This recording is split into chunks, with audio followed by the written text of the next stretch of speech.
Hi, welcome to week 10. I want to cover a couple of things because some of you should be making some key decisions here in the next week or two. One of them is regarding your current classes. Just for your information, withdrawal dates from KVCC end November 22nd, and at KCC it is November 27th.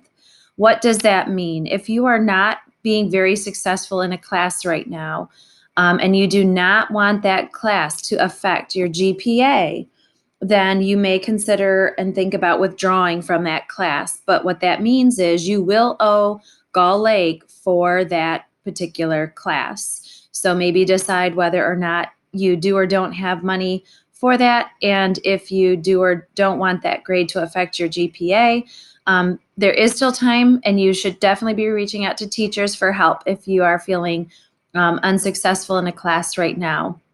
Another reminder that for your grades, a 0.0 means that you have failed a class, and you will also owe Gull Lake for that class as well. So that's why you might consider withdrawing, because either way you will pay back Gull Lake.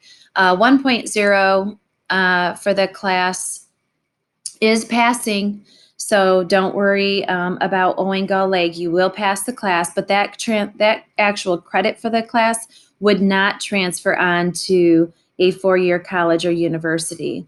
And therefore, a 2.0 or higher is a credit for the class, and that class will potentially then transfer to that four-year college or university. So where that takes us from here. At this time, if you are thinking about continuing your college education, then you do want to apply now. Again, this is college acceptance time, where you want to be applying to those colleges or universities. And if you are going to continue, remember you will not have that paid for anymore. So coming up with that money is important. So please start looking at scholarships and applying to scholarships now. Due dates are coming up for a lot of them, and you will want to fill out the FAFSA. So let's talk about your options for next year. If you are, some of you are going to be actually finishing your associate's degree or certification by the end of the school year in 2020. So congratulations to you. For the rest of you, what should you do? Should you continue at the community college and finish your associate's degree or certification, or should you just transfer on to your four-year college or university? So some things to consider are on the resources here this week. And what I want to have you think about is this: do you really need a bachelor's degree for your for your career path? If so, that's one consideration. But one thing to think about is if you get an associate's degree, if you finish up a couple more classes to finish that associate's or certification, you are locking in a degree. No one can take that degree away from you.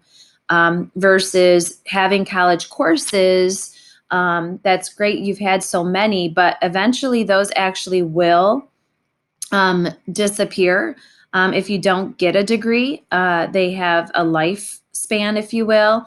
It is could be up to 10 years, but you ever want to go back and finish your degree, some of those credits will no longer be available. So finishing an associate's degree locks you in. You have a degree. Also to think about is, are all those courses you keep on taking even going to transfer to your four-year college or university? So hopefully you have an idea of where you want to attend next. You should be having conversations with the counselors at that next college or university. So at Western Michigan, for instance, you will want to find an advisor there. Pick out your program, give them a list of the courses you have taken at KVCC or KCC or whatever community college you are at, and figure out if it's best to transfer now, or I should say apply now as a freshman and get as many of those credits to transfer as possible, or if you should just stay and finish your and take more classes at the community college. Obviously, the community college is going to save you a lot of money. The lower cost for tuition is much cheaper there. So if you have further questions, I am always here for you. I'm starting to get a couple more of you starting to reach out to me and want to meet with me and figure out the next steps. I really appreciate it. We are here for you. That's part of early college. We are an advocate for you and helping you. That's why you're in our program. Um, Fill out your weekly feedback for this week. All of the past weekly feedbacks are open for some of you that have skipped. You need to complete all of your weekly feedbacks, and if you have any more than 3 that are missing, I don't want you to jeopardize that credit. So please make sure you're doing that. Hope to talk with you guys all soon. Have a great week.